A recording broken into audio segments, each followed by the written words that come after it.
Welcome to Tele info.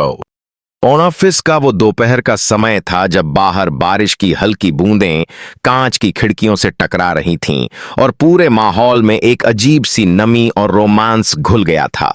Arya अपने cabin में फाइलों में डूबा हुआ था, लेकिन उसका दिल बार बार अनु की ओर खिंच रहा था, जो पास ही कॉन्फ्रेंस टेबल पर बैठकर रिपोर्ट बना रही थी। दोनों के बीच पिछले कुछ दिनों में कई गलतफहमियां दूर हुई थीं और एक दूसरे के लिए छुपे जज्बात अब जैसे बाहर आने की कोशिश कर रहे थे। आर्या बार बार उसे देखता और फिर नजरें चुराता। अनु भी दिल में उसकी मौजूदगी को महसूस कर रही थी, लेकिन अपने भावनाओं पर काबू रखने की कोशिश कर रही थी। तभी अचानक एक फाइल हाथ से गिर गई और अनु झुककर उठाने लगी। उसी पल आर्या भी उसकी मदद के लिए आगे झुका और उनकी आंखें टकरा गईं। वो पल जैसे थम गया। दोनों की सांसें तेज हो गईं और बिना कुछ कहे आर्या ने उसका हाथ थाम लिया। अनु चौंक गई, लेकिन उसकी आंखों में भी वही चाहत थी जिसे वो कब से दबा रही थी, और अगले ही पल आर्या ने उसे खींचकर अपने सीने से लगा लिया। वो आलिंगन इतना गहरा और सच्चा था कि मानो दोनों की रूहें एक हो गई हों। अनु की आंखों से आंसू छलक पड़े। ये खुशी के आंसू थे, क्योंकि उसने कभी सोचा भी नहीं था कि आर्या अपने दिल की बात इतनी साफ तरीके से जता देगा। वो लम्हा दोनों के लिए जन्नत जैसा था, लेकिन किस्मत ने जैसे फिर खेल खेला।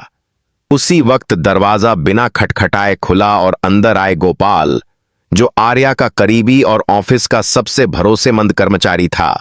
उसने ये नजारा देखा तो उसकी आंखें फटी रह गईं।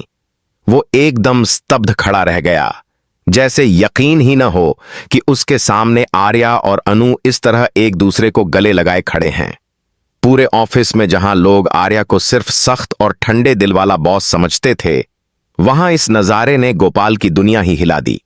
उसके होठों पर कोई शब्द नहीं थे, बस उसके चेहरे पर अविश्वास और हैरानी थी।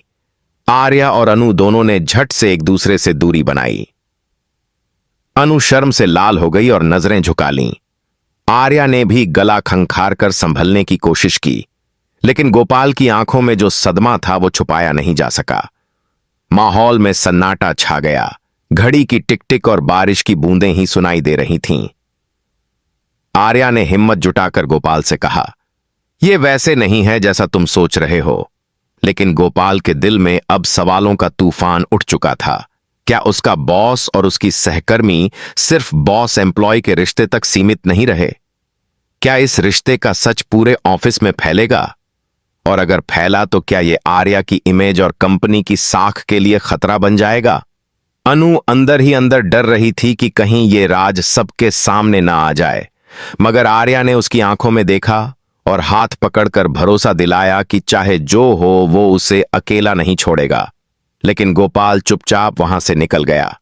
उसके दिमाग में कई ख्याल घूम रहे थे। क्या वो इस सच को अपने तक ही रखेगा या किसी और को बताएगा?